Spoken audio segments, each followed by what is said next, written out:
Thanks, Michael. I'm grateful to be back at the Growth Summit, and I'm especially glad to be joined by Member of Parliament Adam Chambers. People in the room will know that Adam, in addition to being the member for Simcoe North, he's his party's critic for national revenue, a member of the Standing House Committee of Finance, and a leading policy thinker within conservative circles. And I think we'll gain a lot of insight from Adam today about how him and his colleagues are conceptualizing the productivity challenges facing the country and the role for public policy to produce better outcomes. So Adam, do you want to join me? As Adam is coming out, I just want to take a minute to acknowledge Ed and the entire PPF team and its commitment to have voices like Adam's here today. I've been grateful to be a fellow at the Public Policy Forum for now 5 years, almost 5 years to the day. And throughout my entire experience with Ed and the Public Policy Forum, the commitment to inclusion, diversity of voices has been something that I've valued. And I think Adam's participation in today's conversation only reinforces that. Ed was dogged, as Adam can attest, about having him here today. And so let's get right into it, okay? I thought we would start, Adam, by diagnosing the problem. As everyone here knows, economic growth has been slowing steadily for years. The same goes with Canada's productivity rate. There are some who would argue that these trends are axiomatic. They reflect forces outside of our control, including aging demographics, slow innovation because low-hanging fruit has been plucked, etc. This is essentially the secular stagnation thesis. Is there a scope in your mind for public policy to influence economic outcomes? Maybe put differently, if you believe that economic stagnation is the biggest challenge facing Canada, do we have the agency to do something about it? Big question. Short answer, yes. Otherwise, I don't know why any of us here in the room would be here. We all believe there are things we can do to improve the economic output of the country. But I would separate, and I'll take issue with a couple of the premises, but I generally agree with the sentiment. But I'll separate out two things. There's policy objectives and policy choices that governments can make, driven by ideology or other measures. We'll put those aside for a second. But there's also process. So the policy development process, if we believe, or if we take as true that we're in a productivity crisis. This is, I don't know, conference 110 on productivity over the last 30 years. But a better one. Right, the best one. This is where we'll solve it. If you believe that's true, and if the policy apparatus and the machinery of government believes that's true, the policy development and process within the machinery of government doesn't really reflect that. I would ask the question, how many mandate letters have the word productivity in it? How many policy makers have offered to them education about economic outcomes or productivity? How many deputy ministers or civil servants who don't have an economic background are being offered to be thinking about a lens on productivity for every decision that a government makes? If you care about that outcome, then your entire process should be designed around that outcome. I worked for a boss who wasn't his saying, but he often said, what gets measured gets done. There's a budget next week. Last year's budget was one of the first budgets from what I could read that did not have a GDP per capita chart. I hope I see one next week. But if there isn't one, how are we going to design productive policies if we're not holding the process accountable for delivering on the outcome? I think that's a process issue we should deal with. On the policy side, I don't think the low-hanging fruit's been plucked. Take, for example, compliance costs. And Canada Revenue Agency, everybody loves the CRA, of course, it's that time of year, but use a couple recent examples. The government's implemented two different tax measures, or is trying to implement two different tax measures, one on trust, reporting for trust, and underused housing. Well, the Globe and Mail just reported that just the trust reporting requirements, compliance costs are $1 billion. Underused housing tax reporting requirements are anywhere from 250 to 500 million. Not my number, Globe and Mail's number. In 2010, think tanks suggested that it cost up towards $10 billion to file taxes and comply with CRA rules in 2010. So normalize that for for today's dollars, add in all the tax changes, you could be 20 billion a year. What if you could cut that in half? That's a pretty big tax. That's the biggest tax cut I've seen in a while, and that's every year. Now do that over, you do that once, you could get tax compliance costs down by half. That's $10 billion a year. What's the return on that? That's a 0.5% of GDP over every year, over a decade. So I think there are lots of opportunities actually on the policy side to make some very interesting choices that could help with productivity. But I would demand, I think we should demand, from the machinery of government a big focus on it. And I'll just use the example, this government has applauded itself very well for introducing gender-based analysis in everything they do. That was actually started in 2012, but the civil service did that in 2012 and included that in all the notes, but this government's made that a more public document. Well, every decision that government makes maybe should have a productivity lens as well, if that's the thing that we all think is the most important driver or the thing that will unlock economic prosperity for the country. I didn't anticipate that you were going to come here and talk about the intricacies of tax administration. So let's set that aside for a second, because you're making an interesting argument. You're effectively arguing that we need a mindset shift in public policy circles, that we've come to neglect questions around economic output, productivity growth, et cetera, as we've pursued other important subjects or public concerns. You've outlined some practical steps that you take to try to effectively engineer a change in mindset, including, for instance, applying a productivity lens to policymaking across the system. But talk a bit about how you think we came to underemphasize economic growth and productivity, and elaborate a bit more on the kind of institutional or process type changes you think ought to be made to root public policy making more in these areas, and then maybe we'll talk about policy in a minute. Sure. So, well, I see a couple things in the question, like how did we get here? If you look, just call it a decade, and I think a lot of smart people will be looking at the last 10 years and writing lots of smart analysis of how we get here. Including Trevor Toome at the Hub, if I give one example. As an example, and this is not the reason, but a message I think you'll recall shortly after the last election, a new prime minister says, my predecessor wanted Canadians to be known for their resources, and I want Canadians to be known for resourcefulness. Now, I don't think that in of itself is the driving factor, but I do think there's a message there. That is a signal to the market, that's a signal to investors, that's a signal to citizens. I believe we have missed an opportunity to provide to the world what it's been asking of us, which is resources.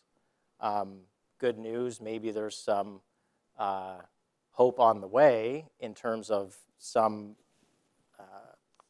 mineral development, et cetera, but I think we've let a little bit of time pass. And in fact, most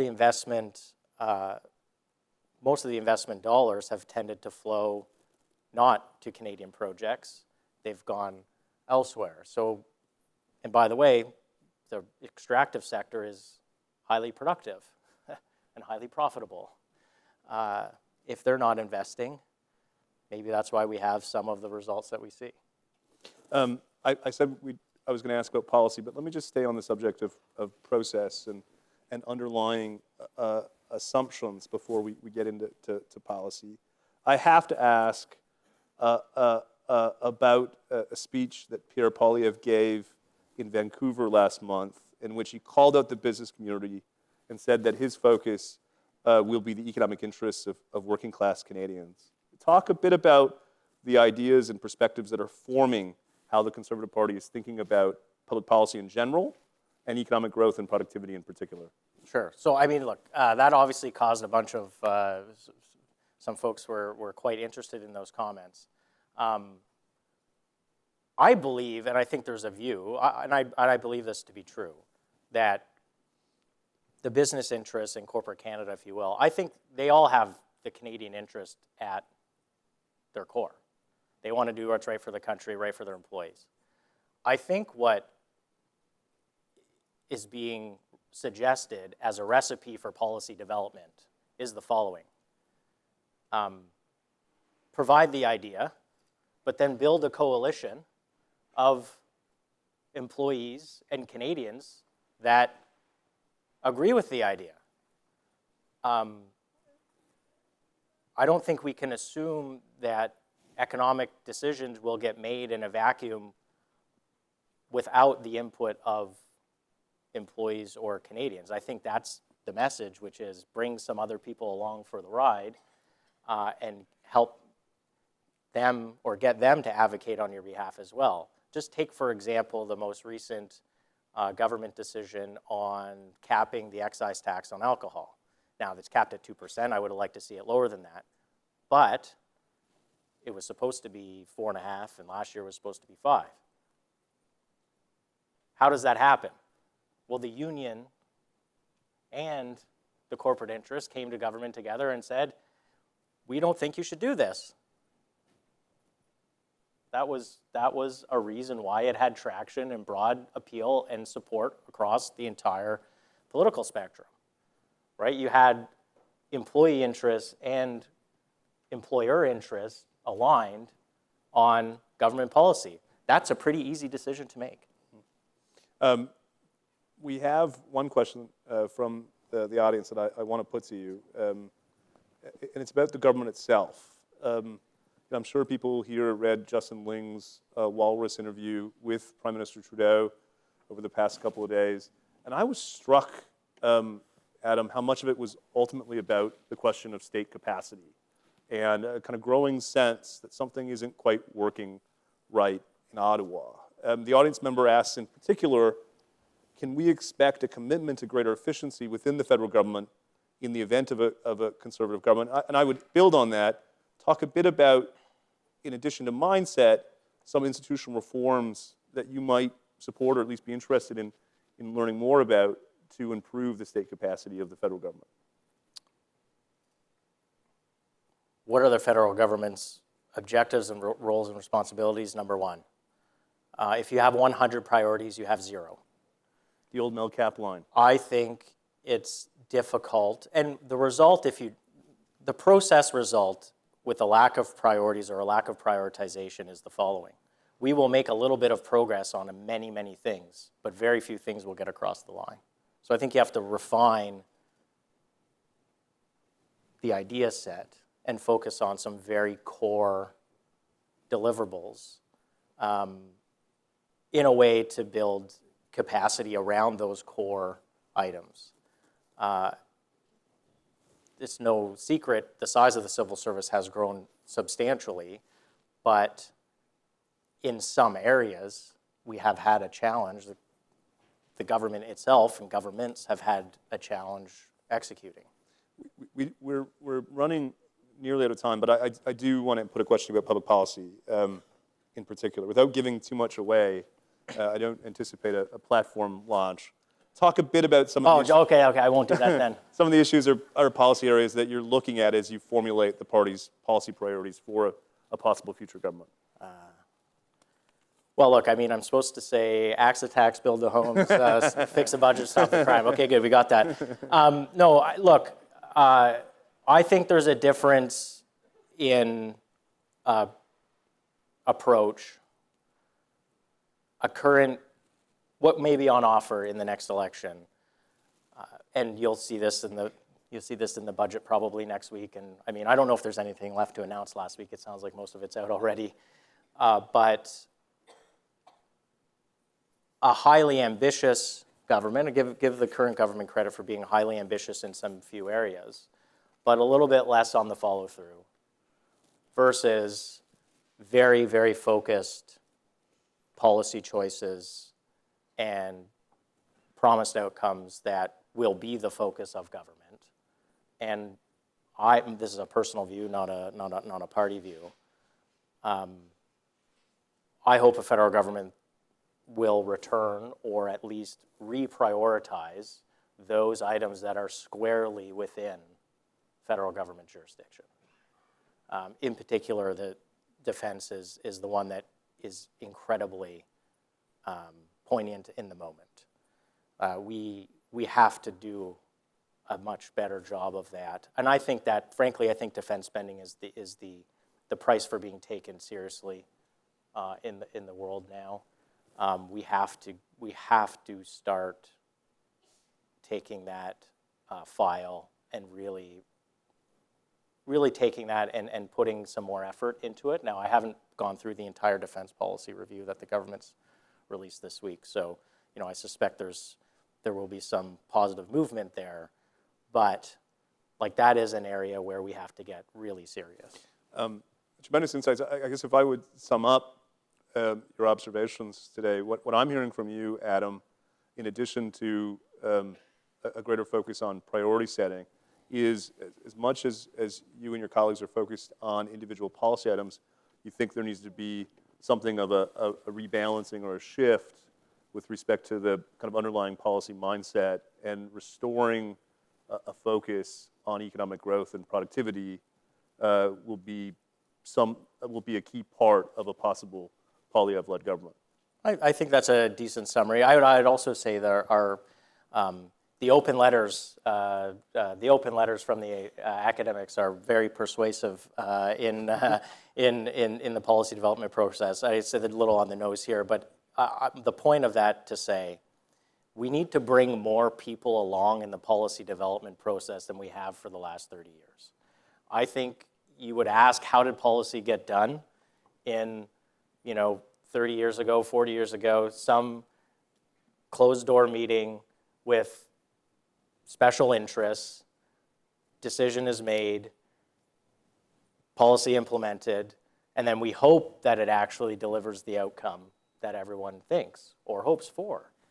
Why not get more people on board beginning, employees, Canadians, the rest of us, and build a broader consensus before a government will take a decision? I think it's a good thing for the country. I think it's a good thing to get more people engaged in the policy development process. And I think the academics have a great role to play in educating and bringing people along for that ride. It's a great spot to end our conversation. Adam, I want to thank you for joining us and the Public Policy Forum for hosting us today. Thank you.